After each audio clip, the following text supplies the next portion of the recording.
দেশের বাড়ি থেকে যদি শুনি না যে কেউ আসতেছে বা কোনো আপন মানুষ আসবে, তখন আমাদের মতো যারা ঢাকাতে থাকে তাদের কিন্তু অনেক ভালো লাগে।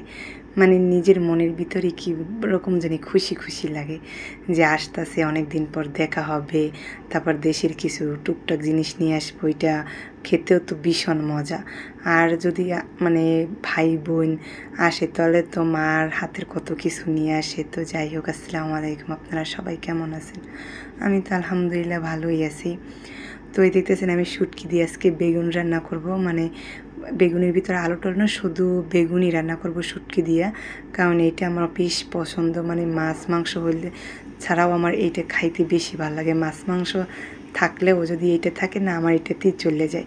তো যেহেতু মেহমান আসছে, তো তার জন্য একটু টুকটাক রান্না করা লাগবে। আর মেহমানের আবার মানে ওই যাই হোক, অতিথি আমরা আর কি মেহমান বলি, তো ওই অতিথির আবার আর কি ডাল না হলে চলে না। মানে অতিথি কে জানেন? অতিথি হচ্ছে আমার দেওর, আমার একমাত্র দেওর, ছোট দেওর, ওই একটাই আমার দেওর, তারা দুই ভাই, আমার জামাই আর আমার ওই দেওর। তো ও আসতেছে, তো ওর জন্য আর কি টুকটাক রান্না করতেছে আপাতত। তো মানে আমি একটু খাসির মাংস রান্না করছি, আর ওর জন্য ডাল রান্না করছি, আর আমি একটু শুটকি খাইতে মন চাইছে, তো এই জন্য শুটকিও রান্না করছি। তো এই তো আমি একটু খাসির মাংসটা সুন্দর করে চড়াইয়ে দিতেছি। তো তো টুকটাক নিয়ে আসবে দেশের বাড়িতে। আর যেহেতু আমার মেয়ে আছে, আর আমার মেয়ে হয়েছে একমাত্র নাতি, কারণ ওর একটাই ফুপু, তারও কোনো বেবি নেই এখন পর্যন্ত, কেবল বিয়ে হয়েছে আর কি। তো একমাত্র নাতির জন্য তো সবারই একটু বাসনা বেশি, তো নাতির জন্য তো টুকটাক পাঠাইয়েই দিবে। তো মানে এই জন্য আর কি, মানে আমি আর বেশি কিছু করি নাই। আর পিঠা পুঠা যে আছে শুনছি কালকে নাকি বানাইছে, তো আর কি আমি এই ভিডিওতে সেগুলো আর দেখাইতে পারি নাই, কারণ ভিডিওটা অনেক বড় হয়ে যাবে, আর সবারই ধৈর্য কম আর কি। তো আমার দেওরে তো আইসে পড়ছে, তো এই জন্য আর কি কথাগুলো বললাম যে পাঠাইয়ে দিবে, মানে পাঠাইয়ে তো দিছে আর কি। ওই যাই হোক, আমরা তো বলছি, তারপরও পাঠাইয়ে দেওয়ার কোনো প্রয়োজন নাই, তো তারপরও পাঠাইয়ে দিছে। তো ওর জন্য পিঠে পাঠাইছে দেখে ও ভীষণ খুশি হয়েছে, মানে আমার মেয়ে ভীষণ খুশি।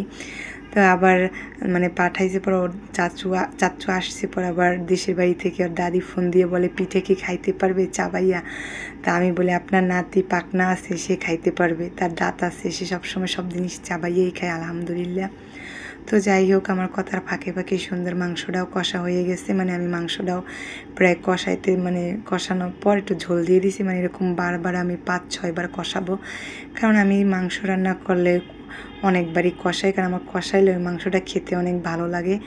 তো এই আর কি, আমার মাংস রান্নাও প্রায় শেষ, এখন একটু জিরের গুঁড়ি দিয়ে নামাইয়ে ফেলাবো। তো আমাদের জন্য সবাই দোয়া করবেন যাতে আমরা ভালো থাকতে পারি, সুস্থ থাকতে পারি। আল্লাহ হাফেজ।